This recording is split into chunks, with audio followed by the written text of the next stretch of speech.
నా మనవడు ఎవరు తీసుకోవడానికి లేదు. ఈ నా దగ్గర ఉండాలి. నువ్వు బిడ్డను ఇవ్వకపోతే నేను అరెస్ట్ చేసి తీసుకెళ్ళాల్సి వస్తుంది. నువ్వు బిడ్డను దొంగతనం ఎత్తుకొచ్చావు. ఇదిగో ఆ మాట అనవద్దు. నేను ఎత్తుకు రాలేదు.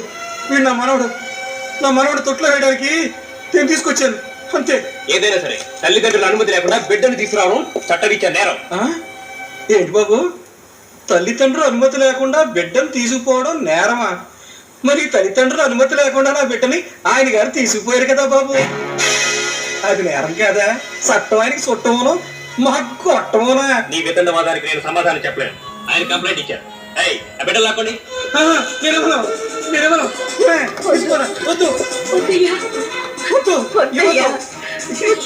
వాళ్ళ బిడ్డ వాళ్ళు తీసుకెళ్ళడానికి వచ్చారు.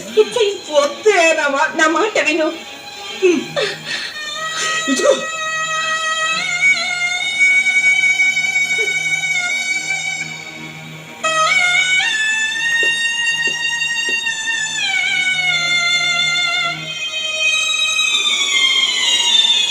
మహాలక్ష్మి,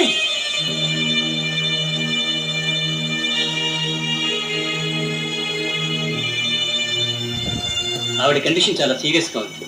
ఆపరేషన్ అవసరం ఎప్పుడో చెప్పాను. గతంలో 2-3 సార్లు చెక్ చేశాను. నువ్వు డబ్బు ఇబ్బందుల్లో ఉన్నావని నీతో చెప్పొద్దని చెప్పింది. చూడు, డబ్బు లేదని జబ్బు దానంతరం తగ్గిపోదు కదా. జబ్బు బాగా ముదిరింది. ఆవిడ దక్కాలంటే ఆపరేషన్ చేయాలి. కనీసం 2 లక్షల వరకు ఖర్చు అవుతుంది.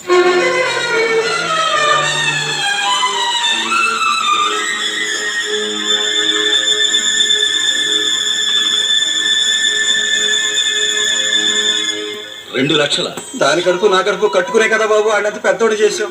అందువల్లే కదా బాబు తనగా జబ్బు వచ్చింది.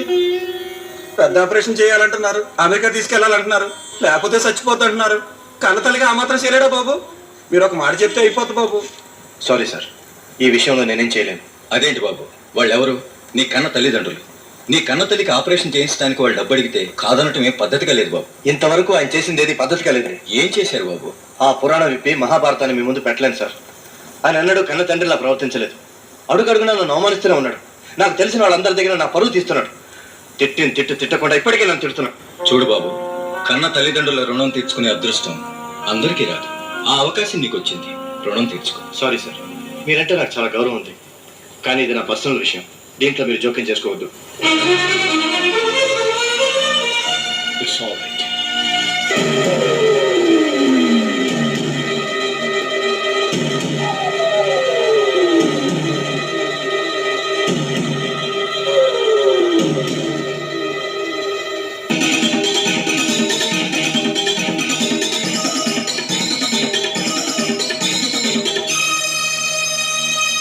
ఆటోలు కూడా మనయే బావా.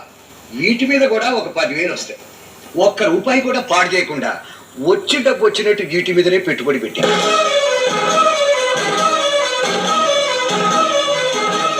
ఇన్నాళ్ళు నాకు పిల్లలు లేరనే బాధ ఉంది. కానీ ఈ రోజు నీ పరిస్థితి చూశాక, నీ కొడుకు దుర్మార్గం తెలిసాక నా బాధ పోయింది. నువ్వు నేను ఒకేసారి ఉద్యోగంలో చేరాం. ఇద్దరి సంపాదన ఒకటి. నీకొచ్చింది నువ్వు పాడు చేయలేదు, నాకొచ్చింది నేను పాడు చేయలేదు. కాకపోతే నా డబ్బు వ్యాపారంలో పెట్టాను, నీ డబ్బు నీ కొడుకు మీద పెట్టావు. ఆ కొడుకే నీకు లేకపోతే నువ్వు నా అలాగే లక్షలు సంపాదించి ఉండేవాడు.